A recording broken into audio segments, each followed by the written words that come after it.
on It's Supernatural. Before Earthquake Kelley's son died, he asked his father to promise him one thing.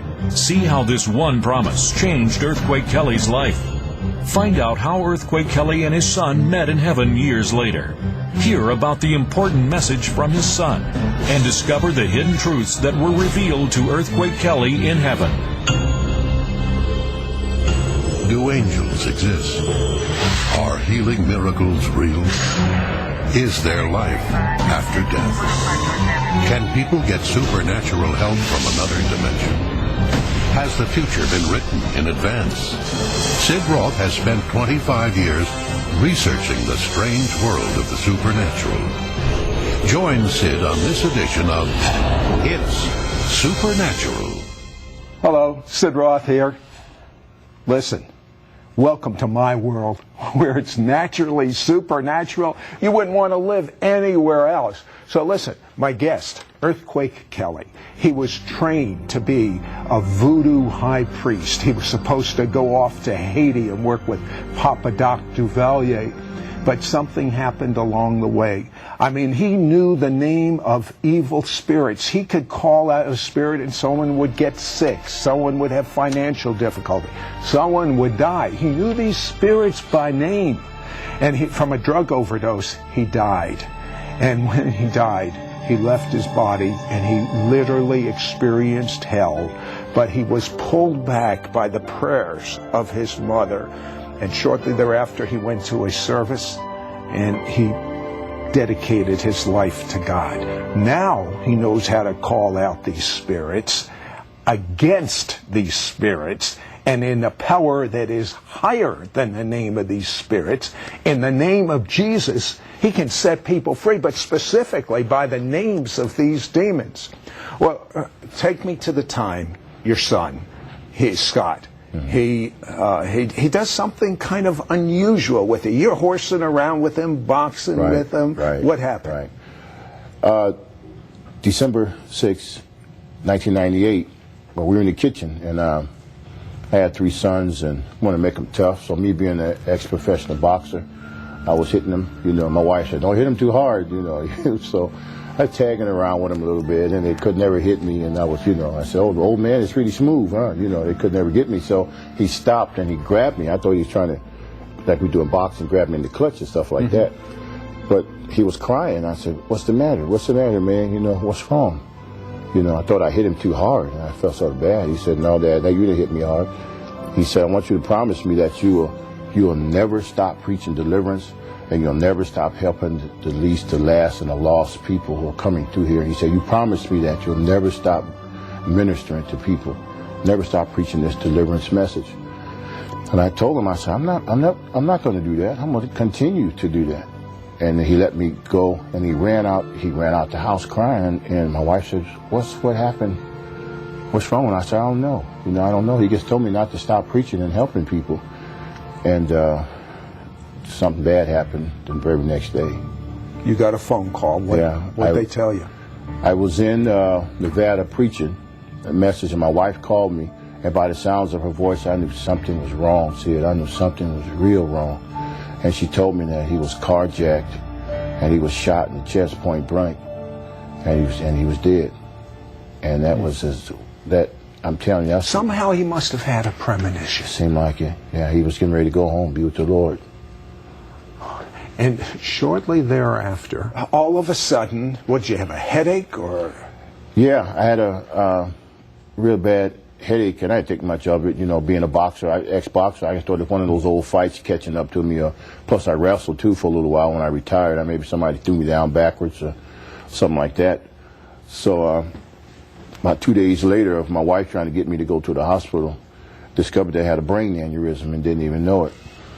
Just like dead man walking, as far as some people say. But I didn't even know I had a massive hemorrhage, subarachnoid hemorrhage of the brain.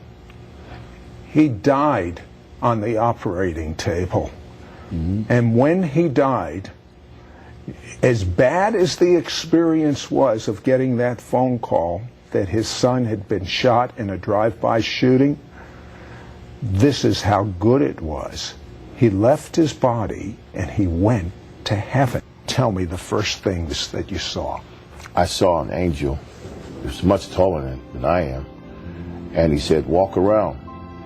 And it was so beautiful. As far as you could see, as far as eyes could see, it was just beautiful. Flowers like I've never seen before. It said, awesome. And it was like it was just praising God. I looked at the grass, and the grass was so well manicured. And each blade, it had like a diamond or emblem in it.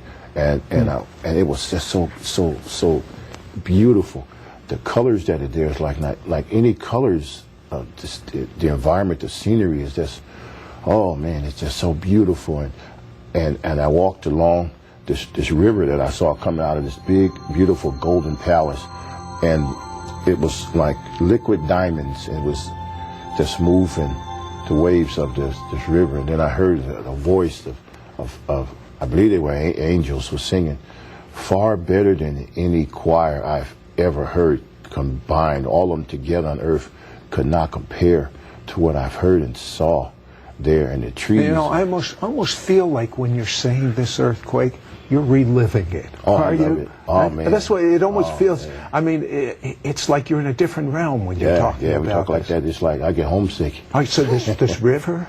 Yes, the river coming out of this big golden palace, and it was like it was moving.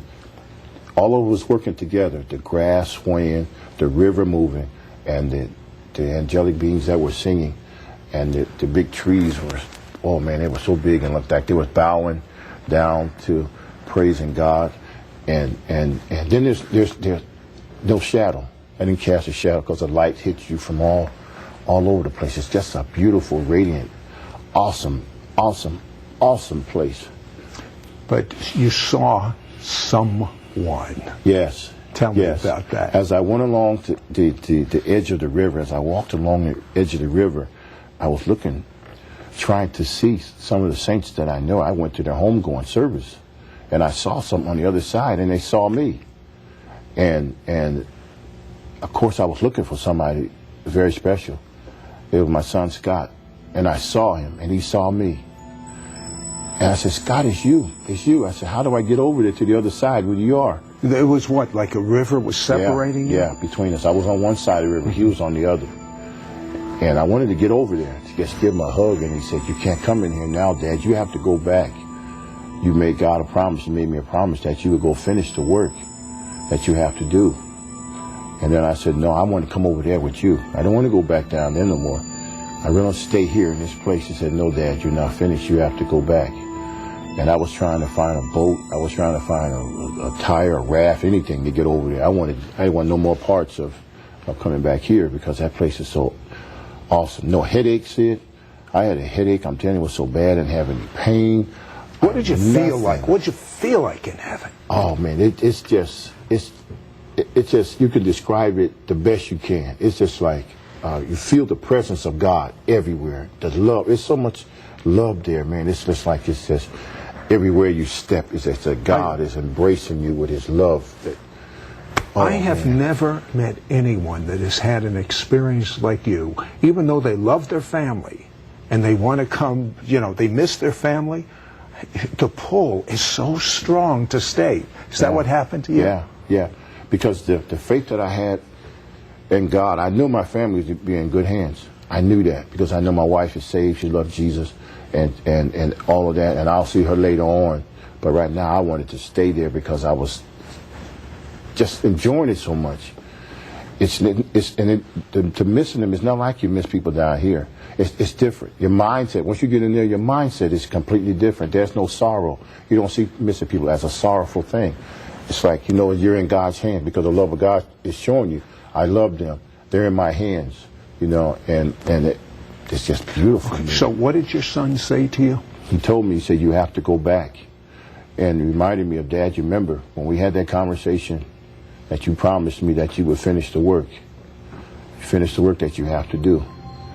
And he said, you can't come in there. You have to finish. You still have a great work to do. There's people that still need to hear what you have to say. And that's exactly what happened. He told me that. Okay, but you were given instructions of what to say on earth. Right. Tell me some of the things you were told to inform. Well, tell me about those little children you saw in heaven. Certainly. I'd be delighted.